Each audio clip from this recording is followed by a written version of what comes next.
आज आपको बताता हूं दर्शकों, वो रिपोर्ट सामने आ गई है। संभल से हिंदू कहां चले गए? संभल में 1978 में हुए दंगों की एक सरकारी रिपोर्ट सामने आई है दर्शकों, और संभल की डेमोग्राफी में बदलाव के कारण इस रिपोर्ट में बताए गए हैं। आजादी के समय संभल में हिंदू आबादी 45% थी और 1947 में संभल में मुसलमान 55% थे, लेकिन 2024 में हिंदू सिर्फ 15 से 20% रह गए दर्शकों, और मुस्लिम आबादी 55 से 80 से 85 हो गई। सोचिए आप, अब सवाल यह कि इतने सारे हिंदू कहां चले गए दर्शकों? रिपोर्ट आपको दिखाता हूं।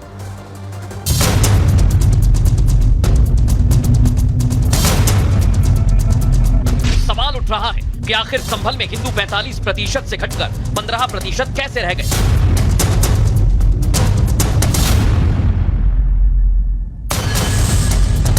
उस वक्त जिला प्रशासन, पुलिस प्रशासन ने पूरी सच्चाई को दबा दिया, कोई भी सच्चाई सामने आने नहीं दी, और 3 महीने 2 महीने कर्फ्यू लगा। उस कर्फ्यू के दौरान लोग मरते ही रहे, जहां जहां मौका मिला हिंदू को मार दिया गया। सवाल उठ रहा है कि आखिर संभल में हिंदू आबादी कहां चली गई? तो जब मजबूरी में यहाँ से जाना पड़ा तो भागना पड़ा, तो वो जैसे भी हुआ अपना पैसे लिए भाग लिए लोग। सवाल उठ रहा है कि आखिर ऐसा क्या हुआ कि हिंदुओं को इतनी बड़ी तादाद में संभल से पलायन को मजबूर होना पड़ा?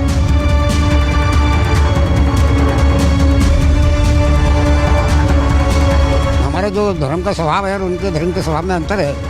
हम मांस मछली नहीं खाते और हम गाय भैंस का कटना देख नहीं सकते।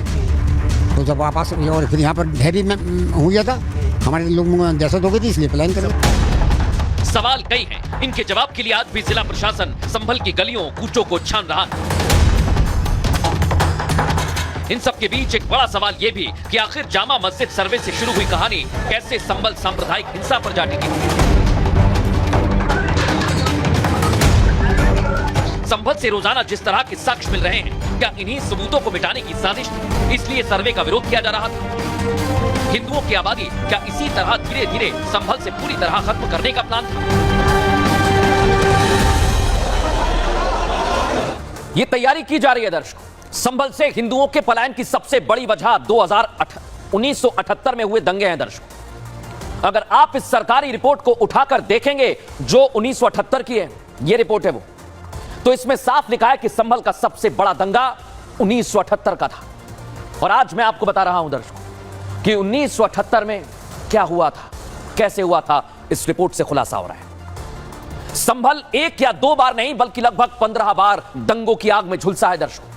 इन दंगों के कारण 209 हिंदुओं ने अपनी जान गंवा दी है, जबकि केवल 4 मुसलमान को ही दंगे में अपनी जान गंवानी पड़ी। और सबसे ज्यादा हिंदू 1978 के दंगों में अपनी जान गंवाता है। 186 हिंदुओं ने सांप्रदायिक हिंसा की आग में झुलसकर, सोचिए जरा, उनकी जान चली जाती है। संभल में 1978 का दंगा होली के बाद शुरू हुआ।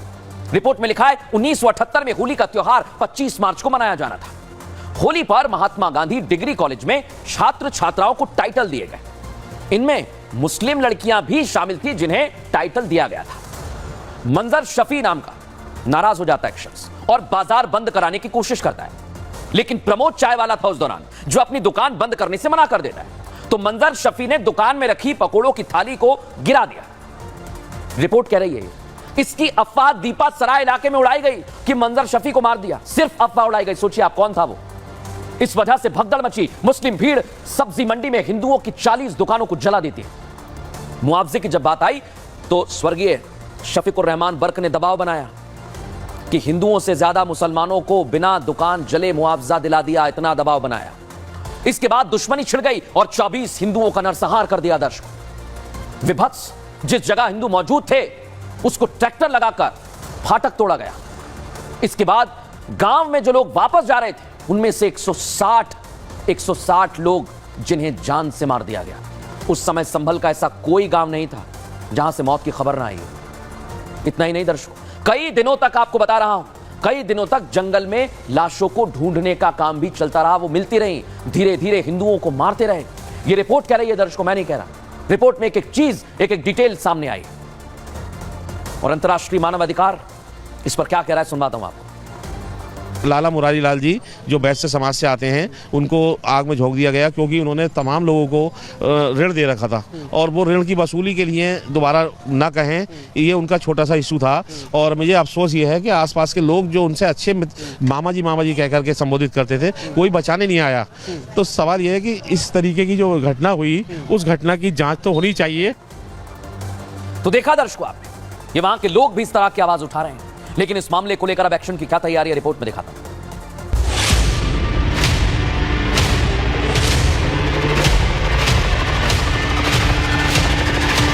1978 में संभल में 184 हिंदुओं की मौत की गवाही ये रिपोर्ट दे रही है।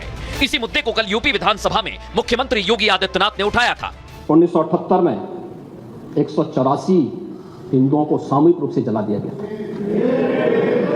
184 हिंदुओं को हत्या हुई थी, हिंदुओं की हत्या हुई थी और जलाया भी गया था।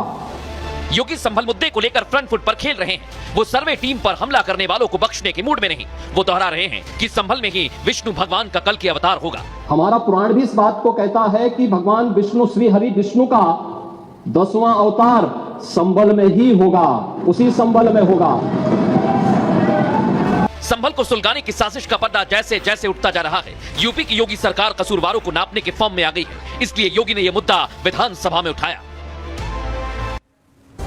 संभल के सच को कैसे छिपाने का काम किया जा रहा है, उसका सबूत हम मैं एक एक कर आपके सामने रखने जा रहा हूं। कट्टरपंथी ये जानते थे कि अगर मस्जिद का सर्वे पूरा हो गया तो एक एक कर वो सभी सच सामने आने लगेंगे जो पूरे संभल में छिपाकर रखे गए थे। संभल जामा मस्जिद से महज 900 मीटर पर पहले महादेव का मंदिर मिला।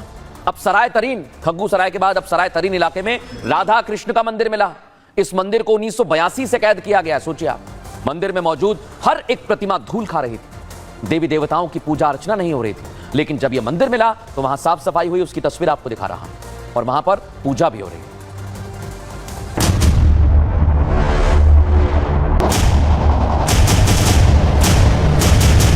मंदिर बहुत पुराना है ना, 82 का बना हुआ। संभल कदम कदम पर गवाही दे रहा है। पहले जामा मस्जिद में सर्वे का विरोध, फिर 900 मीटर दूर महादेव मंदिर मिलना और अब 3 दिन बाद संभल के सराय तरीन इलाके में राधा कृष्ण का मंदिर मिलना। ये सब कुछ ही उस मानचित्र को साबित करते जा रहे हैं जिसे 5 दशक पहले बनाया गया था। आते हैं पूजा करने, आते हैं कभी कभी त्योहारों पर आते हैं। दिवाली हुई, होली हुई, इस पे आते हैं। जैसे जन्माष्टमी हुई, इस पे त्योहार करने आते हैं। रोजाना नहीं आते बोलते हैं। मंदिर के अंदर राधा कृष्ण की प्रतिमा और बजरंगबली की प्रतिमा मिलती है, लेकिन जब पता किया गया कि ये 1982 के बाद खुला क्यों नहीं, तो फिर संभल के एक और काले सच से पर्दा उठा। यहाँ 200-250 परिवार रहते थे। सारे सैनिक परिवार थे। सैनिक परिवार थे और पलायन इसलिए क्या, धीरे धीरे कुछ गंदे काम होते थे, हड्डी सींग के काम होने लगे। जो जमीनें बेच कर गए, कम कीमतों में भी दिया, कुछ कम कीमतों में भी दिया मकान। हिंदू परेशान होकर यहाँ से चले गए, जिसके बाद राधा कृष्ण का ये मंदिर मुस्लिम बहुल इलाके से घिरता चला गया, चारों तरफ मुसलमानों के परिवार। लेकिन अब जब मंदिर के साक्ष्य मिले तो प्रशासन मंदिर में साफ सफाई करवा रहा है।